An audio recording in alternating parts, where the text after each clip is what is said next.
Salut, c'est Denis, bienvenue dans mon jardin. Aujourd'hui, je voulais te parler un peu d'un... comme tu le sais, c'est le cours du jardinage du jeudi.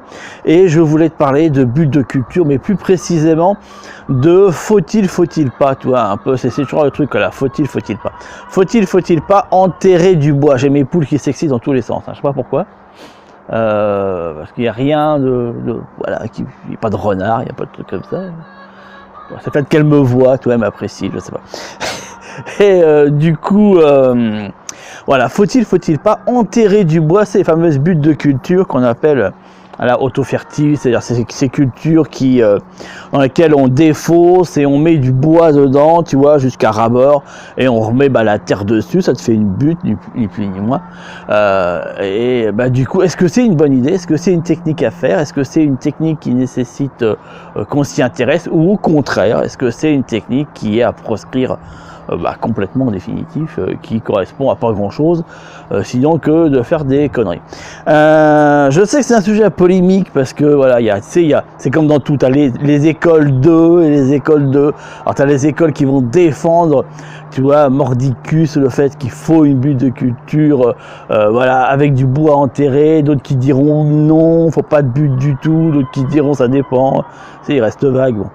Voilà, moi, voilà, je te donne mon avis, et c'est pas que mon avis en plus derrière, c'est à la fois, c'est mon avis parce que je l'ai expérimenté à un moment donné, et puis en parallèle, c'est aussi, voilà, ça dépend aussi d'une analyse scientifique, hein, je le cache pas non plus, c'est le les deux vont ensemble. Le principe, je te l'ai énuméré, hein, je pourrais te le remettre.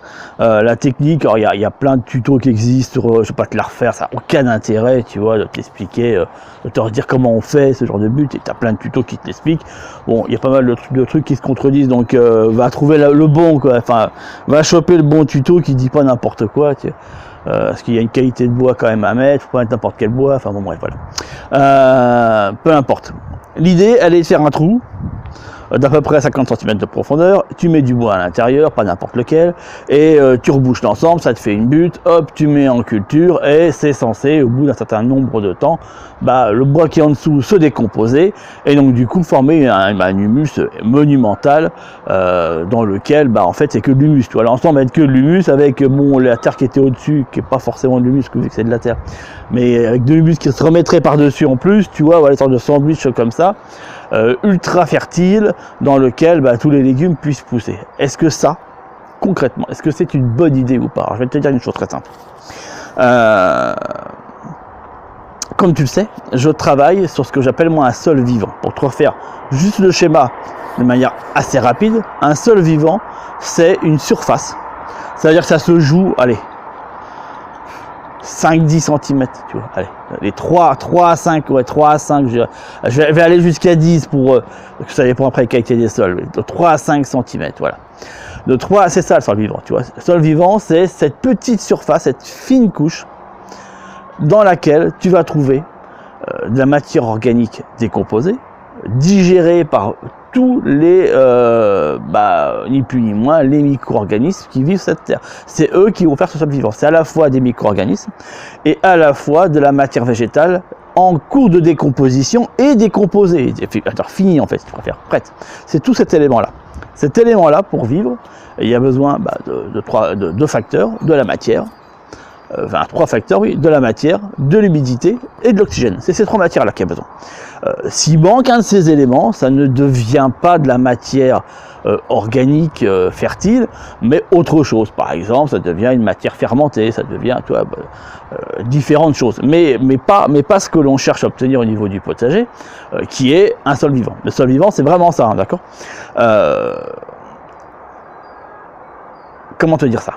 Le fait d'enterrer du bois et de remettre des couches, si tu veux, de terre par-dessus, fait qu'en dessous, assez rapidement, il y a un manque d'oxygène qui est inévitable, j'ai envie de te dire, qui se fait. C'est-à-dire que le fait d'avoir rajouté une couche de terre fait que l'oxygène aura plus de mal à passer, on est d'accord? C'est-à-dire que plus tu vas en profondeur, plus l'oxygène sera raréfié, parce que forcément, si tu veux, il y a, hormis les simples échanges qui sont faits par, l'occurrence, les vers de terre, qui en creusant de galeries, l'oxygène va pouvoir rentrer à l'intérieur, mais à partir du moment où j'ai une absence d'oxygène, une rarification d'oxygène, et ben j'ai moins de vie, tu comprends bien, et donc du coup moins d'oxygène qui sont amenés. On est d'accord pour dire qu'à ce moment-là, au niveau de ce bois qui a été mis, tu vois, directement en profondeur, on a nettement moins d'oxygène. Et donc du coup, si tu te rappelles ce que j'ai dit avant, s'il y a moins d'oxygène, plus tu vas en profondeur, en l'occurrence, il te manque un de ces trois facteurs. Et donc du coup, la décomposition primaire qui va fabriquer ce fameux humus que l'on cherche à obtenir, va être beaucoup plus lente, voire quasi inexistante. D'autant plus que dans ce sol vivant, je ne travaille pas qu'avec uniquement la matière végétale en décomposition, ni d'ailleurs qu'avec les micro-organismes, je travaille aussi avec les champignons, tu vois. En l'occurrence, les champignons mycorhiziens. Mais bon, les champignons, il n'y a pas, si tu veux, de champignons anaérobies. Il n'y en a pas. Les champignons, anaérobies, c'est-à-dire qui peuvent vivre sans présence d'air, d'accord. Les champignons ont besoin d'air. Voilà, c'est un fait, c'est comme ça. C'est pas pour rien, tu vois. Je sais pas quel exemple pourrait te donner, tu vois. Mais si tu prends du bois et que tu le mets et que tu l'enfonces dans une glaise, tu vois, imbibée d'eau, sans oxygène, le bois il pourrira pas, tu comprends, parce que les champignons ne pourront pas l'attaquer. C'est ce principe-là que Venise a été créé d'ailleurs, de mémoire, il me semble. Vu que c'est des rondins de bois qui s'est pesé sur la ville et son pilotis, donc voilà, si ça pourrit pas au niveau des bois, c'est pas pour rien, c'est pour ça que quand ils ont cherché à rénover, ils faisaient gaffe, parce qu'au début ils ont enlevé l'eau, et en enlevant l'eau, forcément, ils ramenaient l'oxygène. Donc du coup, ça repourrissait le bois. Donc voilà, moi j'avais vu un reportage là-dessus il n'y a pas longtemps. Ils modifient, maintenant ils le font avec ils laissent l'eau puis ils font ça en scaphandre. Bref, on s'en fout, c'est pas la question. C'est juste pour te dire, voilà, les champignons ont besoin d'air d'oxygène pour pouvoir exister. Donc le fait d'avoir ce bois enterré, tu vas quelque part, déjà en premier temps, éliminer une bonne partie de cet oxygène, et dans un deuxième temps, au fil du temps, tu auras de moins en moins d'oxygène. Donc du coup, effectivement, tu as une décomposition qui va être assez rapide au démarrage, due à cette présence d'oxygène, mais plus les micro-organismes vont commencer à décomposer, plus ça va se raréfier et disparaître. Deuxièmement, je t'ai expliqué, ces micro-organismes vivent dans la surface du sol. En fait, tu les trouveras jamais en sous-sol. Alors, dans ces micro-organismes, tu as des bactéries, mais tu n'as pas que, tu as toute une vie en fait, tu as toute une vie qui vit dans cette surface-là. Les vers de terre, tels qu'on les appelle, ceux qui sont vraiment en dessous, les lombriques, eux, leur vie, elle est, si tu veux, un peu plus profond. Mais ceux qui nous sont utiles au jardin, ce sont les Eusenia. Et les Eusenia, ce sont ce qu'on appelle aussi d'ailleurs les vers du compost, les vers californiens, les vers rouges. Ils ont plein de noms, hein. C'est d'ailleurs les plus communs, c'est les Eusenia fetida, c'est ceux qu'on va trouver le plus facilement au jardin. C'est un peu les tigrés, tu vois, ils sont bariolés un peu comme ça, enfin avec des petites bandes, mais c'est plutôt rouge, tu vois, la vers plutôt rouge. Lui, il vit en surface, hein, tu ne le feras jamais dans le sol. Donc, lui ne décomposera pas ces rondins de bois que tu as mis au fond du sol. Il ne décomposera pas, tout simplement parce qu'il ne vit pas à cette profondeur-là, tu vois. Donc, le fait de mettre de la matière, d'enfouir de la matière dans le sol, pour moi, est clairement aberrant. Enfin, disons les choses qu'elles sont. C'est pas du tout la méthode que je pratique. Et c'est encore moins celle que je défends, tu vois, mais clairement. Même si à un moment donné, il est vrai que ton bois va se décomposer, mais il ne va pas se décomposer par une décomposition due à ces micro-organismes, il va se décomposer en fait, si tu veux, par un effet bactériologique, tu vois. C'est les bactéries qui vont le travailler. Mais quand tu défais une butte qui a eu du bois à l'intérieur, que tu vois comment est justement cette matière, tu te rends compte que c'est essentiellement, voilà, c'est une fibre en fait qui s'est décomposée plus ou moins facilement, dont une partie en plus est minéralisée et pour une autre est assez friable et en définitive, je l'estime pas être de qualité en termes d'éléments fertiles. Mais voilà, donc du coup ça veut dire quoi? C'est-à-dire que moi derrière je l'ai testé ça, si tu veux, quand j'avais appris que cette technique-là existait, qui est repris par beaucoup de gens qui sont en permaculture ou pas d'ailleurs, peu importe. Hein. Il y a même une personne qui pratique beaucoup cette culture-là. C'est Forest, je sais plus comment, ouais, je sais plus comment il s'appelle. Forest, je sais plus quoi. Où il va carrément en forêt, choper des rondins de bois, choper de l'humus. Alors souvent c'est ce qu'on me disait, on m'avait appris. Ouais, il faut aller choper en forêt du bois, tu chopes de l'humus. Alors déjà moi ce principe d'aller dépouiller la forêt de sa matière, d'un point de vue éthique, je trouve ça comme un peu middle. Bon. après, après c'est que si tout le monde fait ça, faut pas s'attendre à un moment donné que la forêt commence à se dégrader, déjà qu'elle est pas en forme. Je sais pas si c'est vraiment l'idée à donner, tu vois, mais bon.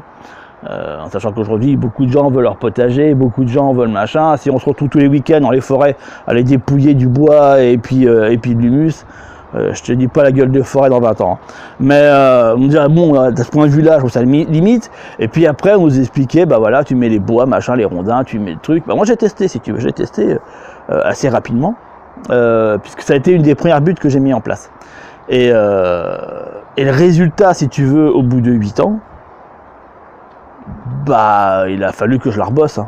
Clairement, c'est pas top. Hein. Enfin, c'est pas top. Par rapport à la technique que j'utilise au niveau des buts, qui est prendre la terre des allées et la ramener au-dessus, bah, je trouve que ces buts-là, celles dont j'ai pris la terre des allées et j'ai remis au-dessus, bah, ce type de buts aujourd'hui sont nettement plus. Bah, tu le vois en fait, oui, enfin, logiquement tu le vois bien, plus productive que bah, celle qui était avec du bois, qui avait des endroits, il y avait des poches de vide.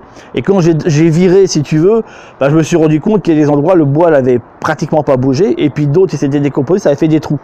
D'autant plus que les rongeurs s'étaient balancés là-dedans, et puis s'étaient amusés à mélanger, ce qui est pas con en même temps, parce que tu te dis, voilà, du coup ils mélangent le bazar, tant mieux, tu vois. Mais pas forcément de manière uniforme, ce qui fait que les endroits, il y avait de la terre, enfin, si tu veux, une sorte d'humus qui s'était formé, et à d'autres, il y avait des poches de vide qui étaient entre les... Bon, bref. Et c'est ce qui fait que j'avais des plantes qui crevaient, puis j'ai pas trop pourquoi, tu vois, à un moment donné, ben, ça venait de ça, tu vois. Parce que le bois s'est pas décomposé, malheureusement, de manière très uniforme. Et du coup, bah, ça crée des poches, soit de vide, soit de matière très poreuse, et d'autres endroits, de la matière bah, qui était quasi intacte, et voire même minéralisée. Donc, si tu veux, voilà, bon... Pour ma part, alors déjà si tu veux une analyse purement scientifique, il y a un peu un non-sens. Deuxièmement, pour l'avoir testé sur mon terrain, qui est une terre quand même malgré tout argileuse, c'est pas top, mais du tout. J'ai pas trouvé ça top. Voilà, c'est tout, c'est mon expérience. Moi, je dis pas que c'est, voilà, peut-être que d'autres personnes ont une autre lecture de cette situation. J'en doute pas un seul instant qu'une autre lecture peut exister. Mais voilà, c'était plus pour te donner un peu mon avis sur cette question. Est-ce qu'il faut, est-ce qu'il faut pas? En ce qui me concerne, je pense qu'il faut pas. Pour les arguments que je t'ai filés. En sachant en plus, et je vais finir là-dessus, que la butte de culture n'est pas, si tu veux, une pratique, mais bel et bien, je le dis chaque fois, hein, j'aime bien le redire encore une fois, hein, on s'en fout, hein, est avant tout un principe pour résoudre un problème technique. C'est pas une pratique. Tu comprends? C'est-à-dire qu'une butte de culture va te permettre, entre autres, de réguler l'humidité de ton sol. Si tu as un sol qui est gorgé, par exemple, gorgé d'eau entre deux pluies, pour éviter, tu vois, pour mieux drainer ton sol, la butte de culture permettra un meilleur drainage. C'est l'exemple le plus, j'ai envie de te dire, le plus... comment te dire ça, le plus commun, voilà. Après, le fait de faire une butte de culture peut permettre aussi un travail hors sol. Bon, je pense que là, en l'occurrence, pour quelqu'un qui a mal au dos ou qui a des soucis, qui ne peut pas se baisser, peut-être que les bacs surélevés sont peut-être plus adaptés d'ailleurs. Je pense même clairement qu'ils sont plus adaptés. Mais ça peut éventuellement être aussi, voilà, utilisé comme ça. Après, pour un sol qui n'a pas de problème de drainage, mettre une butte de culture, c'est un non-sens aussi, puisque tu rassèches ton sol. Voilà, et donc clairement, c'est pas à faire. C'est pour ça qu'en règle générale, tu comprends, les buttes, on les met plutôt sur des sols argileux ou des sols qui sont pas cultivables, tu comprends, qui sont comment te dire, où c'est très caillouteux, tu vois, où voilà, c'est une sorte de garrigue, tu vois, où il y a que du thym qui pousse dessus. Enfin, tu comprends ce que je veux dire, tu es obligé de créer quand même quelque chose un peu plus fertile par-dessus, tu vois, faire une sorte de pont surélevé. Mais c'est des cas particuliers, tu comprends bien, c'est des cas particuliers dans lesquels tu vas trouver ce type de culture-là. Sinon, la majorité des cas, tu travailles à plat, enfin voilà, à part certaines cultures, on va quand même essayer de travailler un petit peu hors sol, comme l'oignon, tu vois, pour pas qu'il baigne dans l'eau. Et encore, est-ce que ta terre, clairement, voilà, tu vois, des fois l'oignon n'a pas forcément besoin d'être buté. Tu comprends, il y a la règle de base, et puis après, il y a ton adaptation par rapport à ton terrain, ton climat, l'endroit où tu vis, enfin, tu comprends, il y a plein d'adaptations à faire.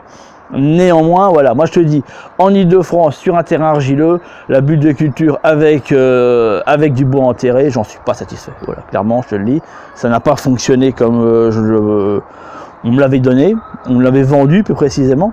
Et après, derrière, je trouve qu'il y a un non-sens au niveau biologique.